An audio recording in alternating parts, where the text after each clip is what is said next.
สวัสดีครับวันนี้ก็กลับมาพบกับช่อง JB Rail Fan นะครับ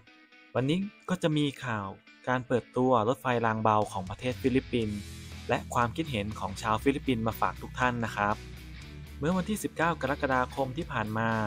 คุณเฟอร์ดินานด์ อาร์ มาโกส จูเนียร์ประธานาธิบดีของฟิลิปปินส์ได้เป็นประธานในการเปิดตัวขบวนรถไฟรางเบาของเมืองมะนิลาในสาย LRT-1 ซึ่งถือเป็นรุ่นที่ 4 ของเส้นทางสายนี้นะครับซึ่งเส้นทางสาย LRT-1 นี้เริ่มต้นจากสถานีรูสเวลล์โดยเส้นทางทอดยาวจากเหนือลงใต้มีทั้งหมด 20 สถานีมีระยะทางประมาณ 20 กิโลเมตรสิ้นสุดที่สถานีบาคาลานซึ่งสถานีนี้จะอยู่ใกล้กับสนามบินนานาชาตินินอยอากิโนและในปัจจุบันเส้นทางสายนี้ก็กำลังก่อสร้างส่วนต่อขยายจากสถานีบาคาลานโดยขยายออกไปอีก 11 กิโลเมตรโดยในปัจจุบันการก่อสร้างในเฟสที่ 1 ระยะทาง 6.7 กิโลเมตรมี 5 สถานี ตอนนี้ความคืบหน้าของโครงการก็อยู่ที่ 88% นะครับกลับมาที่รถไฟรางเบารุ่นที่ 4 กันต่อนะครับทางประเทศฟิลิปปินส์ได้สั่งมาจำนวน 30 ขบวน ก็คือรถไฟรางเบา 1 ขบวนเนี่ยจะมีตู้ทั้งหมด 4 คัน มาถึงฟิลิปปินส์ตั้งแต่ปี 2564 มีจำนวน 20 ขบวนและใช้เวลาในการตรวจสอบระบบต่างๆเป็นเวลา 2 ปี ก่อนที่จะมีพิธีเปิดการใช้งานอย่างเป็นทางการในครั้งนี้ส่วนขบวนรถไฟที่เหลืออีก 10 ขบวนก็จะส่งมาจากเม็กซิโก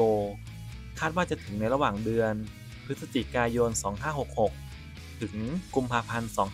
2567 ซึ่งรถไฟรางเบารุ่นที่ 4 นี้สามารถจุผู้โดยสารได้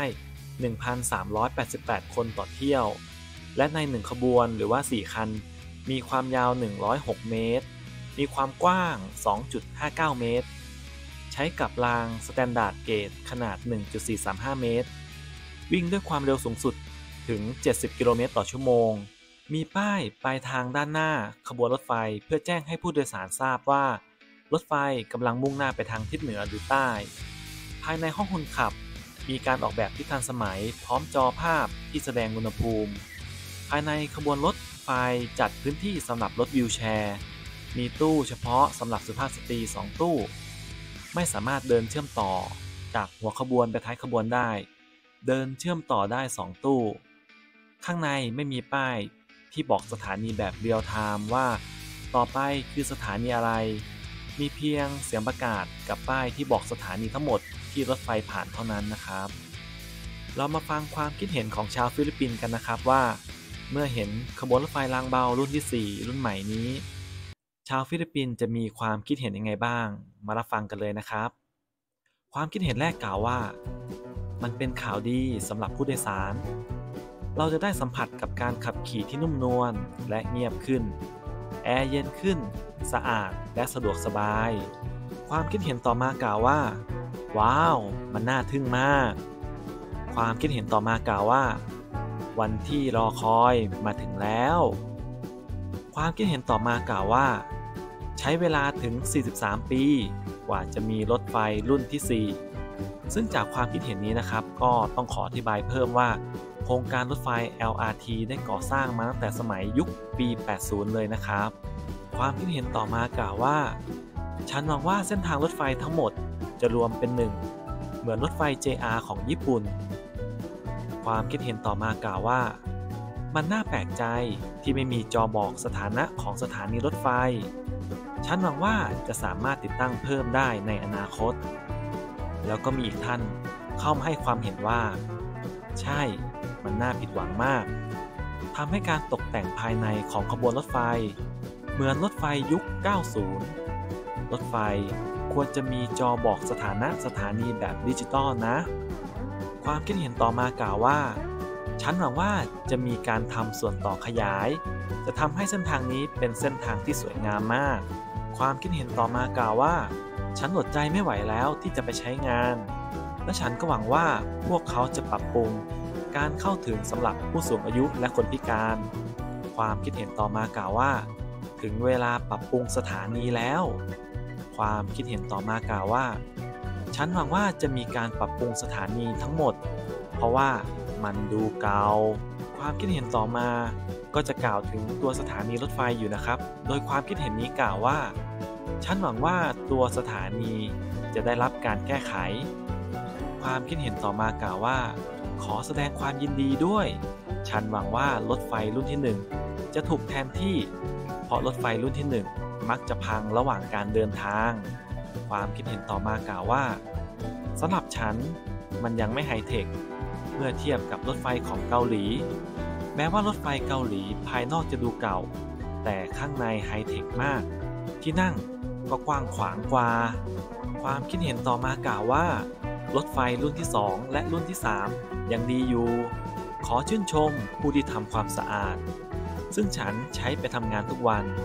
และฉันก็ตื่นเต้นที่จะได้นั่งรถไฟในรุ่นที่4ความคิดเห็นต่อมากล่าวว่าฉันผิดหวังเล็กน้อยทำไมพวกเขาถึงไม่ติดตั้งระบบแสดงข้อมูลผู้โดยสารแบบหน้าจอ LED